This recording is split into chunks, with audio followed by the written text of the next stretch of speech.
పిఠాపురాన్ని తన స్వస్థలం చేసుకుంటానని అన్నారు పవన్ కళ్యాణ్. అక్కడి నుంచి రాష్ట్ర రాజకీయాల దిశ మార్చేలా చేస్తామన్నారు. ఇక దీనికి కౌంటర్ ఇచ్చారు ఎమ్మెల్యే ద్వారంపుడి.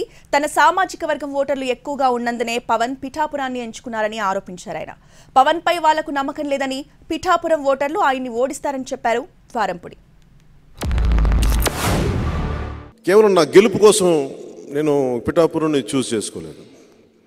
కులాల ఐక్యత అక్కడ ఉండాలి. అక్కడ కాపు సామాజిక వర్గం ఒక పెద్దన్న పాత్రగా ఉండాలి.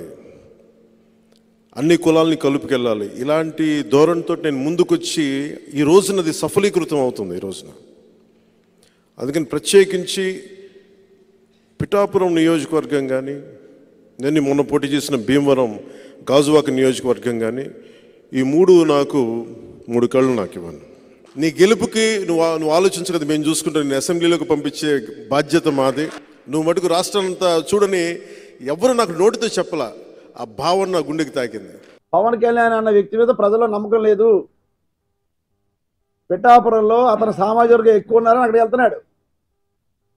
అతని సామాజిక వర్గం వాడు కూడా తెలిసి ఇతను ఎటువంటి వాడు కనుక నాకు తెలిసి ఉండగా, నాకు కూడా సామాజిక వర్గంలో మంచి ఫ్రెండ్స్ ఉన్నారు కాబట్టి నాకు తెలిసి ఉండగా ఆ సామాజిక వర్గం వాళ్ళు అందరూ తెలివైన వాళ్ళు. పవన్ కళ్యాణ్ ఎట్టి బస్సులో గెలిపించడం నా భావన. నేనే ఎన్నో వస్తుంది అక్కడ. ప్రజలే అతను ఓడించే కార్యక్రమం చేస్తారు.